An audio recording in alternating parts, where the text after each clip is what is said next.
అవసరమా కాపాడుకో వాళ్ళ కాపాడుకో ఓకే కాదంటే మేము పనిలేక చూస్తున్నాం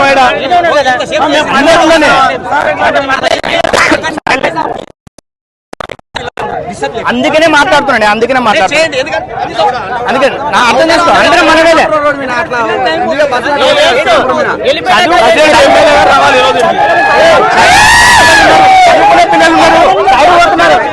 చదువుకునే పిల్లలు అర్థం చేసుకోండి ఫోన్ గారు చదువుకునే పిల్లలు అర్థం చేసుకోండి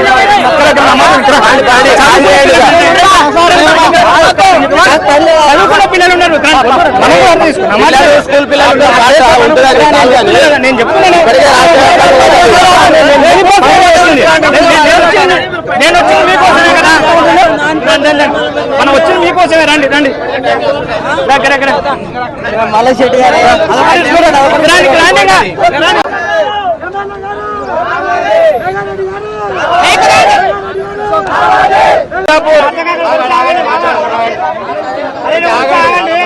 ఈరోజు శ్రీరంగాపూర్ మండలంలో సేర్పల్లె విలేజ్ లో దరిదాపు అంటే సేర్పల్లె గ్రామంలో ప్రతి సంవత్సరం దాదాపు ఒక 70-80 లారీల ఒడ్లు పండించే రైతులు ఉన్నారు. కాబట్టి ఈ రోజు వరకు దాదాపు ఒక నెలన్నర మాసాలు దినమవుతుంది. కాబట్టి వారి పంటలు కోసి కళ్ళల్లో ఆరబోసుకున్న ఈ రోజు వరకు పట్టించుకొని పాపాన పోతుంది ఈ గవర్నమెంట్. కాబట్టి మేమేమి రాజకీయం చేయదలుచుకోలేదు, రాజకీయ పరంగా మేము ధర్నా చేస్తలేం. కాబట్టి కేవలం రైతులను ఉద్దేశించి రైతుల కోసం చేస్తున్నాం. ఇందులో ఆయా పార్టీల వాళ్ళు అందరం కలిసి ఊరు మొత్తం కలిసి మండల వైజ్గా వచ్చిన తప్ప దీని రాజకీయ కోణం లేదు, రాజకీయ ఉద్దేశం ఏమి లేదు. కేవలం రైతుల మంట, రైతుల కడుపు కోత, రైతుల ఆవేదనతోటి మేము చేస్తున్నాం తప్ప దీన్ని వేరే కొంతమంది ఉద్దేశం తీసుకొని దురుద్దేశంతో మీరు అనుకోవద్దండి. దయచేసి 45 రోజులు అవుతుంది కాబట్టి 45 రోజుల నుంచి ఏనాడు కళ్ళంలో ఒడ్లు ఉంచిన చరిత్ర లేదు. కాబట్టి ఇదో ఈ రకంగా ఒడ్లు మొత్తం పండించిన కష్టకాలంలో పండించి మనం రాత్రి బవలు తెల్లాలు పాములు పురుగు పుట్టాలు అనకుండా మనం రాత్రి పౌలు నీళ్లు వారబెట్టి పండిస్తే ఈ రకంగా నానిపోయినాక ఈ బాధ్యత ఈ నష్టాన్ని ఎవరు భరించాలి?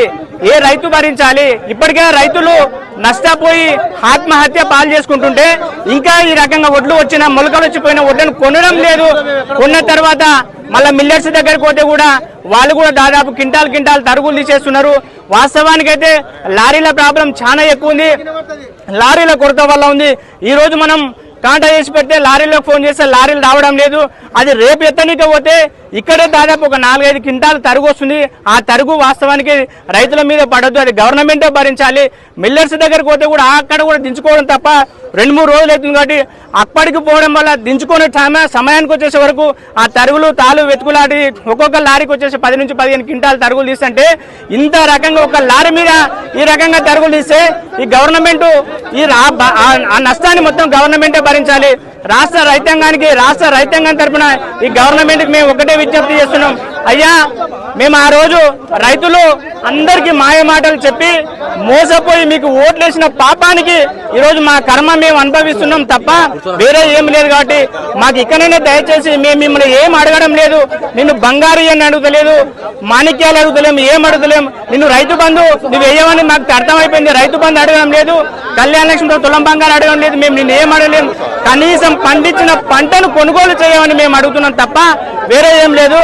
పంటను కొనుగోలు చేయమని అడుగుతున్నాం తప్ప మీరు ఏం చేయడం లేదు. కాబట్టి దాన్ని దయచేసి కేవలం పంటను కొనుగోలు చేయండి, రైతులను కాపాడుకోండి.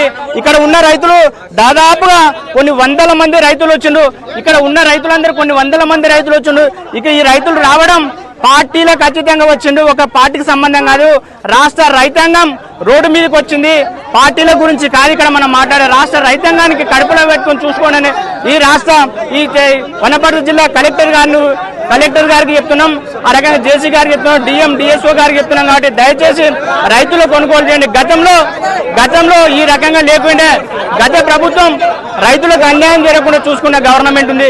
ఇంత ఈ రకంగా ఇబ్బంది లేకుండా గవర్నమెంట్ చూసుకున్నది, కడుపులో పెట్టుకొని చూసుకున్నాం. కాబట్టి ఈ గవర్నమెంట్ వచ్చినాక ఇంత రకంగా ఇబ్బంది అవుతుంది. కాబట్టి ఈ రకంగా తడిసిపోయిన ధాన్యాన్ని కొనుగోలు చేసి వెంటనే రైతులను ఇబ్బంది లేకుండా రైతులను కాపాడుకోండి చూసుకోవాలి అంతే తప్ప మాకు వేరే ఉద్దేశం లేదు. వేరే ఉద్దేశంతో ఈ ధర్నా చేయడం లేదు అనే సంగతి.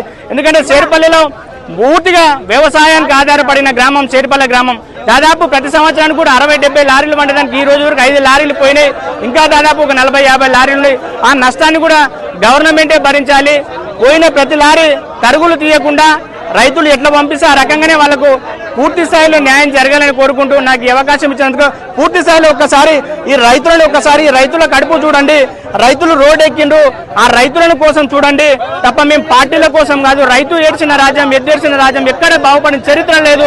ఇంతమంది కొన్ని వందల మంది మహిళలు మొన్న ఈ సంవత్సరం ఒక మహిళ చేనుకు నీళ్లు పట్టడానికి పోతే పాము కరిస్తే ఆ పాము కరిసిపోయి వచ్చి మందు దాగి పండించుకున్న పంటను ఆ రోజు ఆమె బతికి పండించుకున్న పంటను కొనుగోలు లేక ఈ రకంగా మొలకలు వచ్చినాయి. కాబట్టి ఒకసారి మీరు అయ్యా గవర్నమెంట్ ఒకసారి ఆలోచన చేయండి.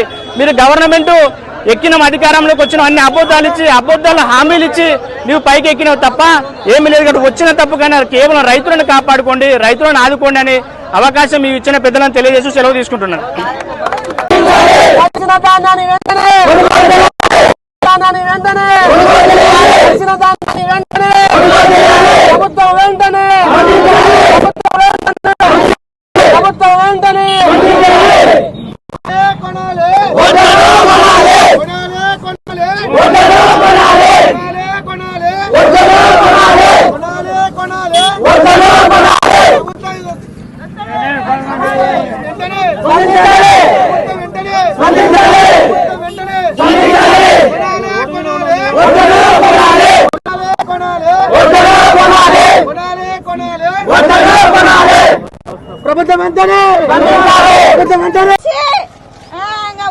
దాఖలు చేసుకోవాను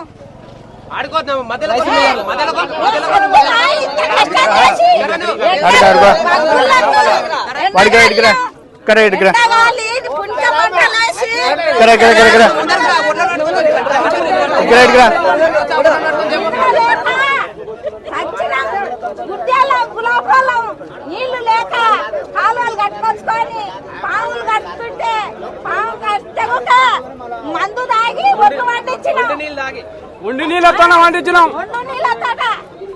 ఊక మాకు ఇంత మందు పోయి అదో ఆడ కూర్చున్నా చూడు కౌలుకేసుకొని ఎన్ని కష్టాలు పడి కోసుకున్నది. ఒక్క రూపాయి చేత పట్టుకోలే. ఇంత మందు పోసి సంపాదన మమ్మల్ని ఇప్పటికి 2 నెలల కాండలు అయితే లేవు. ఇక్కడ ఏడ్చుకుంటా రైతులు ఎన్ని రోజులు ఉండాలి ఇలా?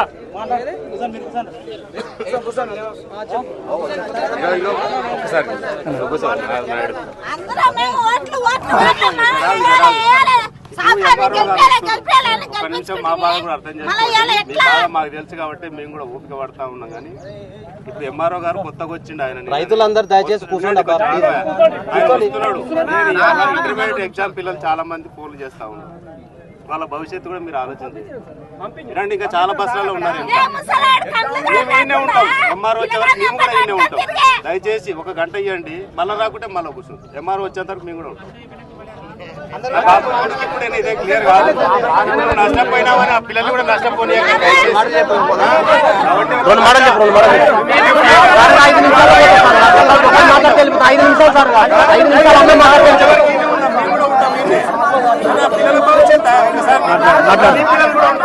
నిమిషాలు మాట్లాడాలి.